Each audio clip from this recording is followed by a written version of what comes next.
What's up, guys? You are watching Fight Feed. Today I'm going through the Charles Oliveira knockout over Justin Gaethje. And the reason why I'm going over this is because next week is International Fight Week. Charles Oliveira is taking on Ilia Topuria. And the reason I wanted to break down this video is because I wanted to showcase a few things I feel Charles Oliveira did very well in the Justin Gaethje fight that he needs to bring to the fight against Ilia Topuria to give him a chance of winning this fight. So what I'm going to be doing in this video, like I said, is just breaking down some of these key areas where I feel Charles had success and showing you guys that frame by frame. If you're curious, I'm also going to be making a separate video where I showcase, I guess, my main reasoning why I am picking Ilia Topuria in this fight to win. But the reason I wanted to make this one is because I wanted to showcase that although I feel Ilia has a very high chance of winning, Charles Oliveira still has several chances where he can, deploy his game plan and do better than Ilia and potentially, catch Ilia on the feet or even in a grappling situation. I'm going to show you guys here using the Justin Gaethje fight as a case study. This is not meant to say that Justin Gaethje and Ilia are on the same level or even comparable from a striking perspective because they're very different. I'm just using the Justin Gaethje fight because I feel some of these tools that Charles used in that fight will still apply to someone like Ilia. Let's dive in. So in the first clip that I'm showing here, I want to showcase something that Charles does very well and did very well in this fight, and that is, as you guys are going to see in slow motion, this is, by the way, right as the start of the fight. So this is at like 4 minutes and 50 seconds of the first round because this fight ended in the first round. But what Charles does is he kind of feints the jab out there. You see this? He's not really using the jab here to land per se. What he's doing is he's using that jab and then he's getting his body forward. You see how he's continuously advancing, but he's using that jab to kind of paw at Gaethje and land this straight right hand, which you're going to see right there.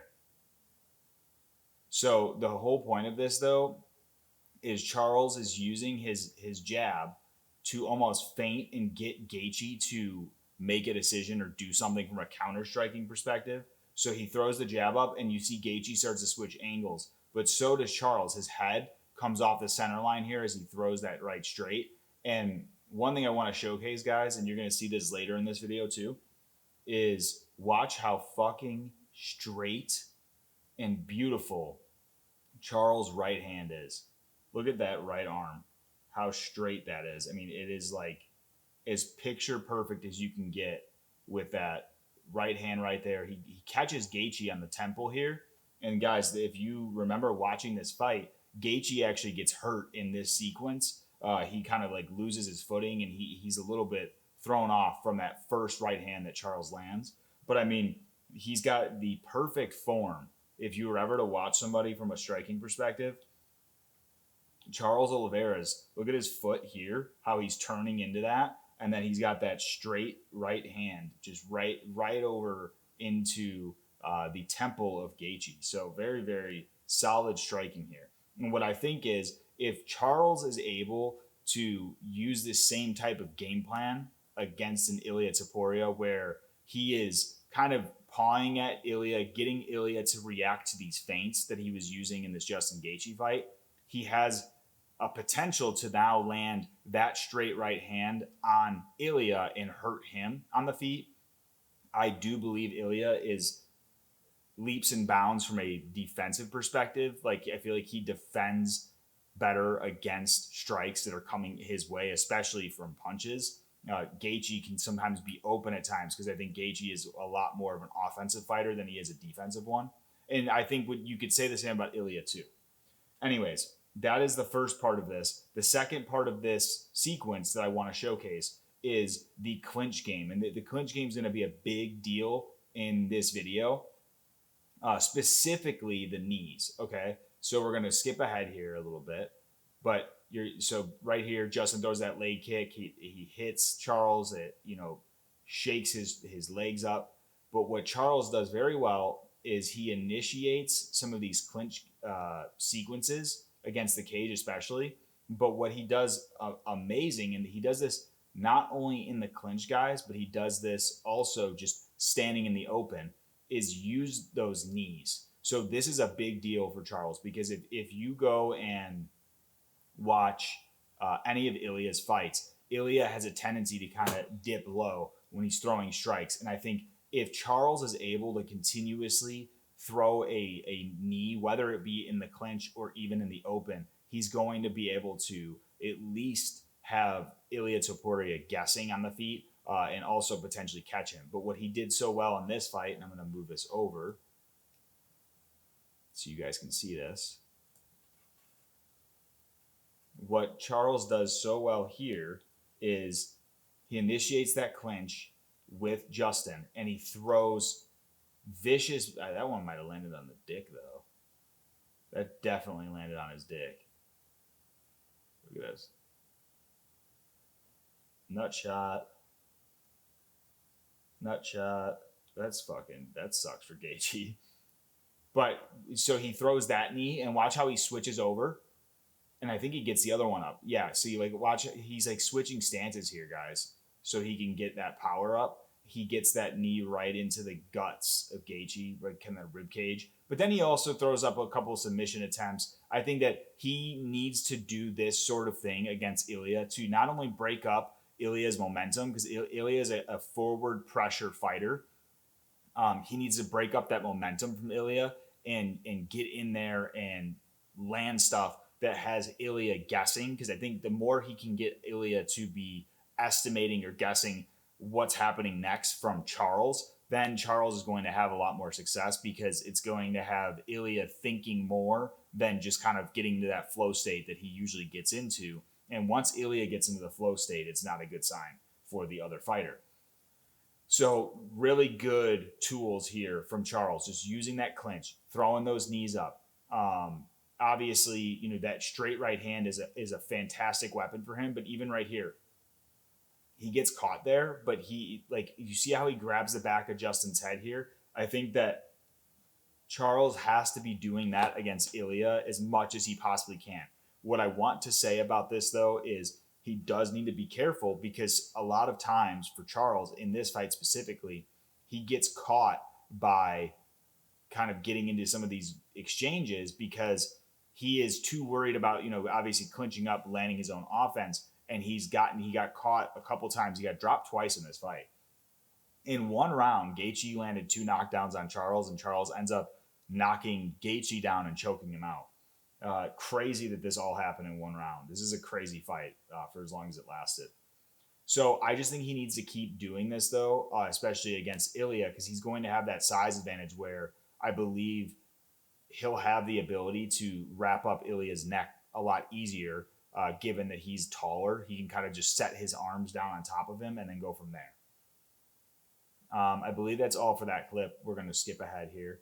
So this is another clip that I want to show. So this is right in, once again, you know, a big thing in this fight, guys, was Gaethje landed very strong leg kicks. And so I think that you'll see a lot of these sequences kind of starting off where Gaethje's either just gotten done throwing his entire body into a kick or missing a kick.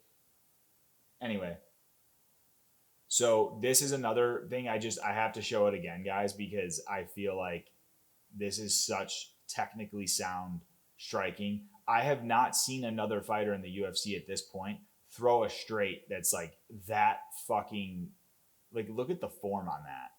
Look at how effortless he throws this. And then to have like that straight arm like that, that is exactly how you should be looking when you throw that straight right hand. And I feel like for me, this is like a striker's delight. I'm very impressed by this, and I'm going to continuously study this so I can get better at throwing my straight.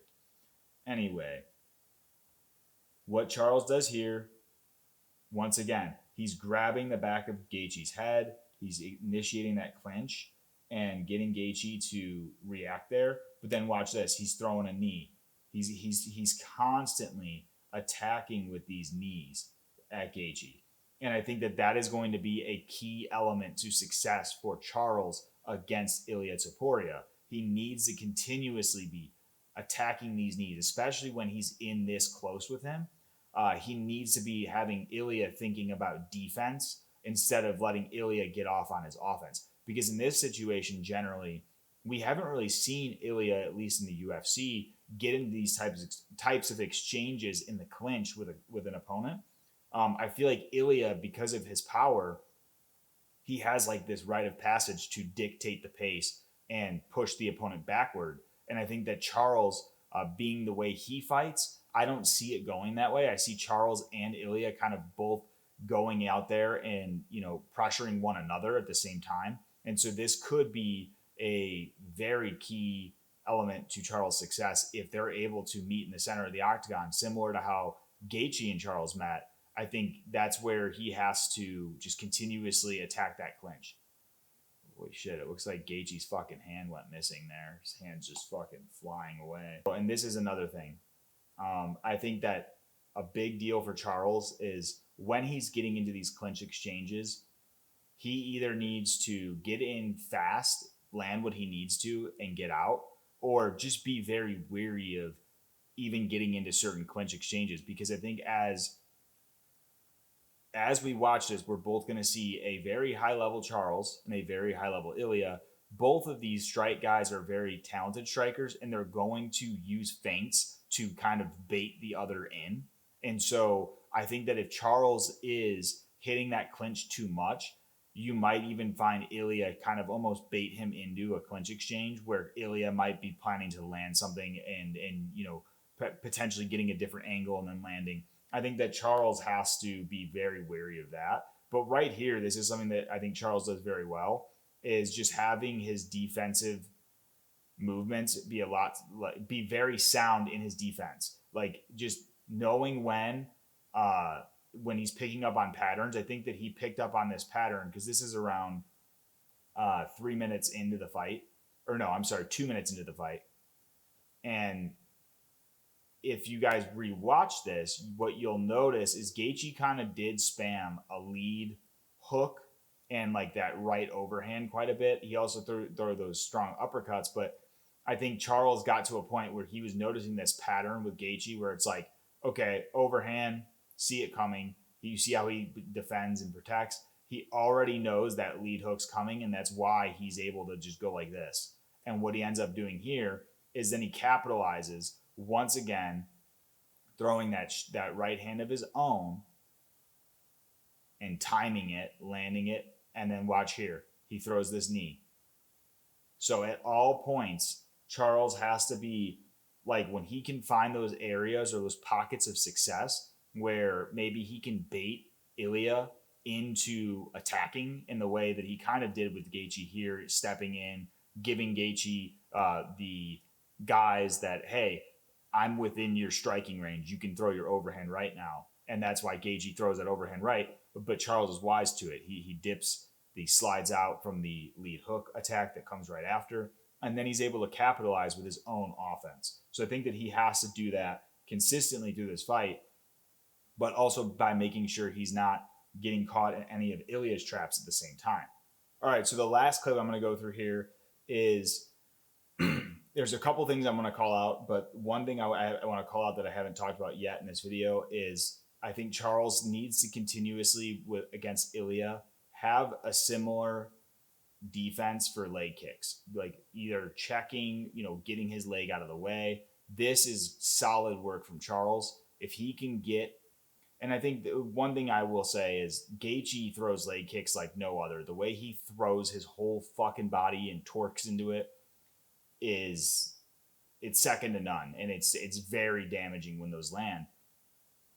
It also opens Gaethje up though, because watch, when Gaethje throws that and he misses, he's completely out of position, and he does come back quickly, but he gave Charles this amount of time, guys, is all Charles needs. The time that it took Gaethje to throw this kick and miss, this is all the time Charles needs to get you in a compromised position.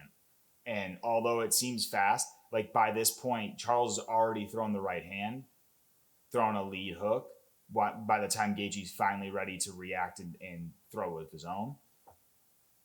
But I like this from Charles, because if you guys actually watch Ilia fight, Ilia lands heavy leg kicks. He landed against Volkanovski. Volkanovski was landing leg kicks off the rip, but then when Ilia landed one, he actually dropped. I don't think it was counted as like a knockdown, but it hit Volk and spun him around at once. And I think maybe it didn't drop him, but it spun him in circles because like the kick was landing so heavily. So I think that he needs to have that defense on him being Charles.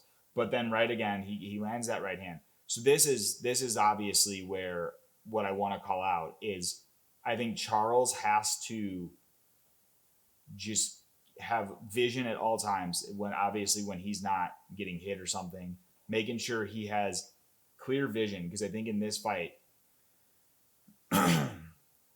and Charles, by the way, never has clear vision, by the way, because of his fucking glasses. But what Charles saw here is he finds openings not only finds openings, but has great timing for those openings. Because right here, he knows Gaethje's disengaging. He's pushing off. And Charles sees it. Look at his eyes. He sees that shit. And the next move he does, you'll see, he throws that foot forward. He plants.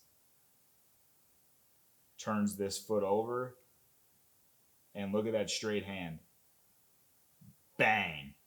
Right on the chin. So, like, if he can do this and just be accurate, have that speed and timing to, not even necessarily speed, just have the timing to know, hey, look, this is what's about to happen, and then capitalize off that perhaps mistake or that area where Gaethje's obviously not defending himself, and Gaethje being Topuria, obviously, when they fight, that is a huge deal for Charles. And I think also when, I'm going to say this about the grappling. We all know that Topuria has slick and very sick jiu-jitsu. He has a bunch of submissions on his record, at least for when you compare to how many fights he has compared to like other fighters. He has a lot of submissions and he's very good at jiu-jitsu. The thing is though, the reason I'm bringing this up into this next part of the video is that I don't know where Ilia stacks up against a guy like Charles. Like, does Charles dust him in jiu-jitsu? I would like to think he wouldn't. I would like to think it'd be competitive. It's just Charles is another level of jiu-jitsu. So it's like, I just don't know where the two of them are from a jiu-jitsu perspective. I do know Ilia is a very good grappler and very good at jiu-jitsu though. So anyways, Charles gets Gaethje hurt here and instantly he's down on the ground and he's hunting for a submission. That is going to be a very crucial component to Charles' game here, making sure he's attacking that whenever he has the opportunity. And it seems very like basic, but it's knowing when to capitalize on these mistakes. And that's what he did. And so we're going to skip ahead because this engagement with Gaethje here, Charles is initially going for like an arm or even like a triangle, but Gaethje's able to roll out of this. But watch, look how slick he is. He just cinches this bitch up, pulls Gaethje back. He gets this locked in, but then watch. Gaethje finds that hand. He peels this hand off, or tries to anyways. And watch how quickly, and then Charles just fucking pulls it back, but hides it even better. He's got Gaethje in all sorts, look at that. That's all sorts of trouble. If he can capitalize like this guy, cinch something up like that on Ilia, it's all she wrote. And Charles walks away, the new and two-time lightweight champion. I do think Charles has a chance in this fight, guys. I just think that he has to be very careful and strategic about how he's going into these situations, because I don't think, knowing how powerful Topuria is, I don't think Charles is getting back up several times from an Ilia knockdown, especially because the way we've seen Ilia knock people out, generally when he lands clean, they drop like a sack of potatoes. I'm hoping that doesn't happen to Charles. I want to see a competitive fight. And like I said, I'm going to be making a video where I explain why I think Ilia is going to win against Charles just based off their styles. And you guys can watch that this week. But wanted to get this one done and out there so we can all just get prepared and ready to go for International Fight Week. Thank you guys so much for watching this video. If you enjoyed this video, please give it a thumbs up and also subscribe to Fight Feed so you can stay on top of all the new MMA content that I will be posting. Comment below who you have in the Charles Oliveira versus Ilia Topuria title fight happening next Saturday. Thanks, guys.